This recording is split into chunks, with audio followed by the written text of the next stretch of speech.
Okay, so you just saw me sign up for my first competition since 2011, 2012. Been quite some time. Some expectations going into this. So going into this competition, I really don't have much expectations, quite frankly. Well, my goal is to essentially just get back on the platform and just kind of getting used to competing again.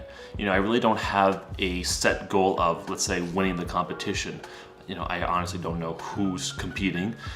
Let's face it, I haven't competed in quite a long time. I'm still kind of rusty. So I'm not going to be putting up any big numbers by any means. My goal is just to go up there and do my best. Now let's talk about goals for a second. Now we've already kind of spoken about that briefly last week on, you know, being part of a community, so that helps with adherence to, you know, get to your goal. And we all know the acronym SMART for goal setting. So anything that's specific, measurable, achievable, realistic, and time sensitive. So a goal should ideally address those different points. Now, the problem comes when it comes to competition, for instance. Some people might have the goal to win a competition. Well, that's great, it might be realistic. There's a lot that is outside of your control when it comes to that. If somebody is out there training a lot harder than you, maybe a little bit more prepared than you, well, you might not be able to win that competition.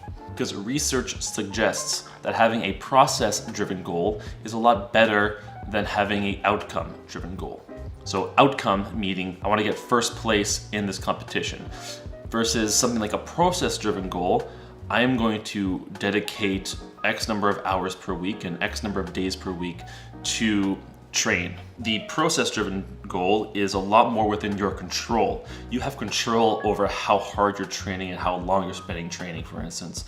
But win a competition, again, there's a lot of other variables in play. There's other people that are involved with that. So a big part of that is left outside of your control. So when you're goal setting, try to make a goal that is more process-driven versus outcome-driven.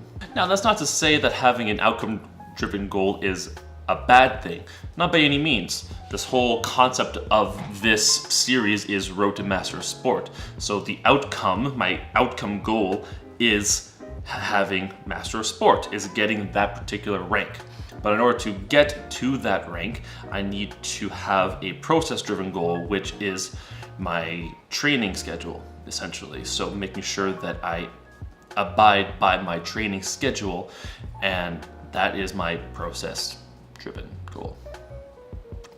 So yeah, so having a process-driven goal to help attain your outcome-driven goal. I think that's a good way of putting it. Yeah.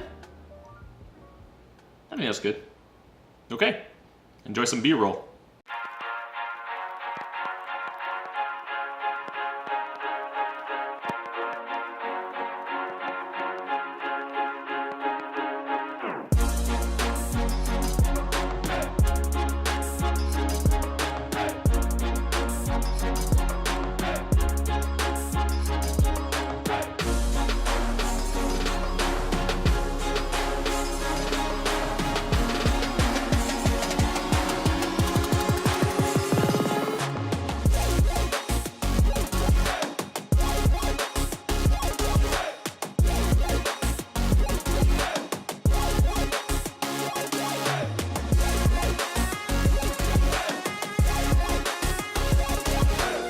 Okay, first set with the 32s.